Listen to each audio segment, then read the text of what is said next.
In the summer of 2001, my cousins and I were gathered together one night and we decided we would go see a movie. I wanted to watch Jurassic Park 3. I was outvoted, and we went to see The Fast and the Furious instead. It wasn't for me. And even though there have been 10 movies since then, I figured they weren't for me either. I mean, these tales of a bunch of jacked gym bros walking through hip-hop videos talking about engines, it seemed like it was made strictly for manly men who like cars and beer. Ah! Well, I don't like beer. I think one car is as good as any other, and I am probably the least manly man who ever manned. So I steered clear. Until now. As a film buff, I believe that any film, good or bad, can teach us something about the medium. And as a writer, I believe that any story, no matter how grand or how silly, has a learning lesson we can take away from it. So, with that in mind, for the first time ever, I have decided to sit down and watch every single Fast and Furious movie from beginning to end. I am going to dive headfirst into this cesspool of Corona and nitrous oxide and try to find at least one valuable lesson that I can take away from each movie. Ride or die.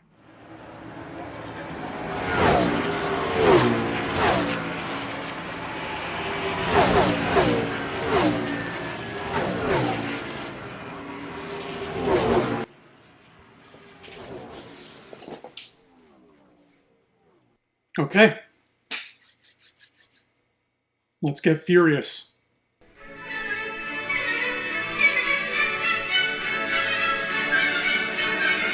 It was very surreal to watch The Fast and the Furious for the first time in 2 decades. Last time I saw it in that crowded movie theater, I was 2 months away from starting high school. That feels like so many lifetimes ago. I'm such a different person now, so maybe I'll be able to see this film in a different way. My biggest takeaway from the original Fast and the Furious is that it somehow manages to age really, really well, while simultaneously not aging very well at all. Here's what I mean by that. The film did not age well, primarily due to the sheer amount of toxic machismo that oozes out of every frame. Like I said, I am the farthest thing from an alpha male, so I find alpha male characters extremely hard to love. And this is the kind of film where every male character is trying to be as alpha as possible, as often as they can. Our main protagonist, Brian O'Connor, is a textbook example of this.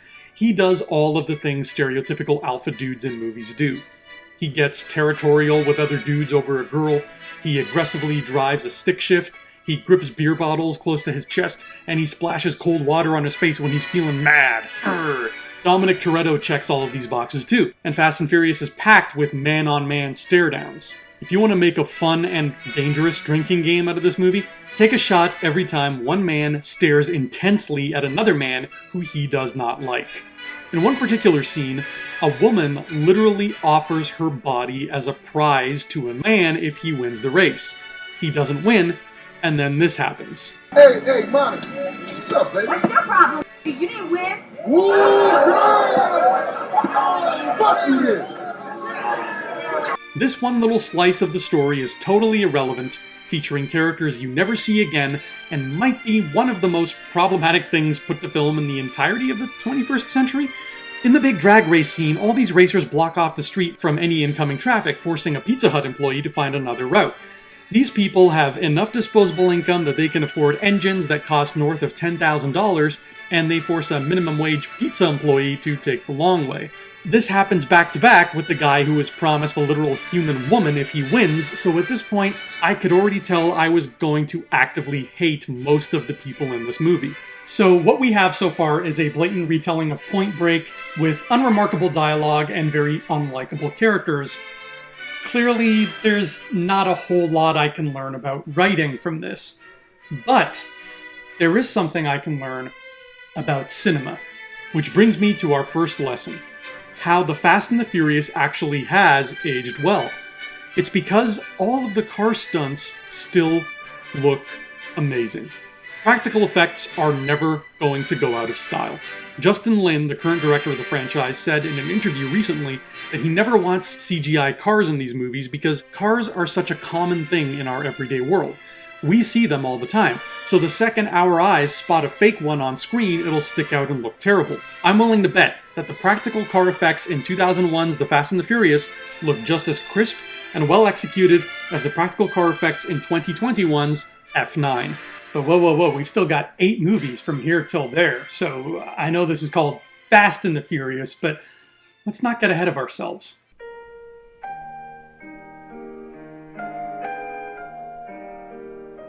The opening title of Too Fast, Too Furious comes careening on screen via a Technicolor CGI laser show.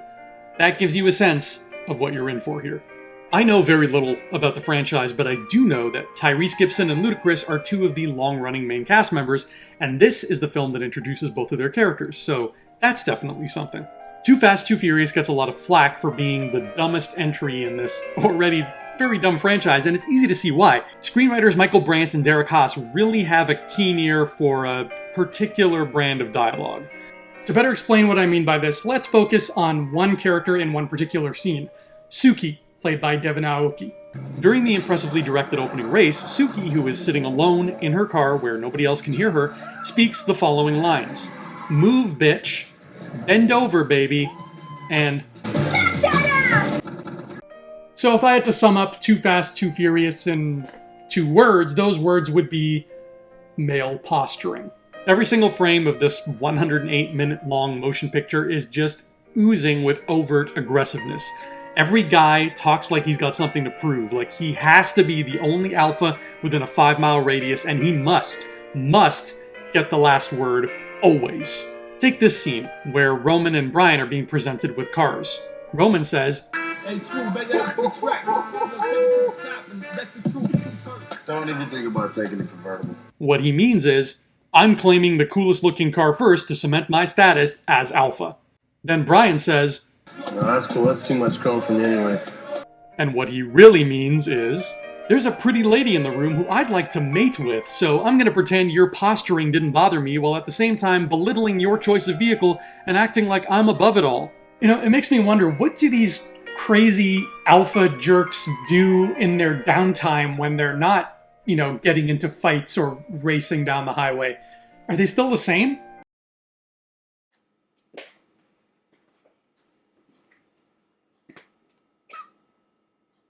What's this? Making breakfast. Say what? Yo, you heard me, Matt. Having some toast. Oh yeah? Is that right? Yeah, that's right. You got a problem with that? Nah. I think I'll have some toast too. Hold up. You better let me do it for you. This is a heavy-duty toaster. I wouldn't want you to chip a nail. Whatever, cuz. How do you like your bread toasted? Burnt. To a crisp. Must taste pretty bad. That's how real men eat their toast. Not that you know anything about that. I'm gonna make myself some OJ. You want a glass? Yeah, I'll have a glass. And fill it right to the rim. Don't skimp. Oh, damn. Look at that. There's not enough OJ left in the carton. Guess I'm gonna have to skimp. What are you gonna do about it? Shit. I didn't want that juice anyway.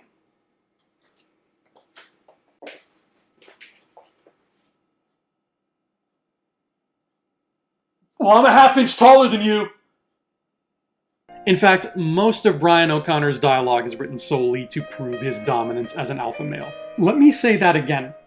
That means that the vast majority of words Paul Walker speaks in Too Fast, Too Furious exist to either make himself look bigger or make the other people around him look smaller. Our hero, everybody. And that brings me to this movie's lesson, and it's a simple one. This is a prime example of how not to write male characters. Not only is Brian O'Connor an unlikable douche nozzle, but I've just spent 2 full movies with him as the lead, and I can't tell you a thing about him, except that he likes to drive cars really fast, I guess. Beyond that, his personality is just, I'm an empty, pretty, blonde guy. So my takeaway here is to ensure that every male character who I write is more layered than Brian O'Connor. Frankly, that bar is already so low it's kinda subterranean, but a lesson's a lesson. But I'm sure all of the macho posturing is behind us now, and from now on it's an alpha-free zone, smooth sailing. Oh god, I forgot Vin Diesel is in the rest of these movies, isn't he? Shit.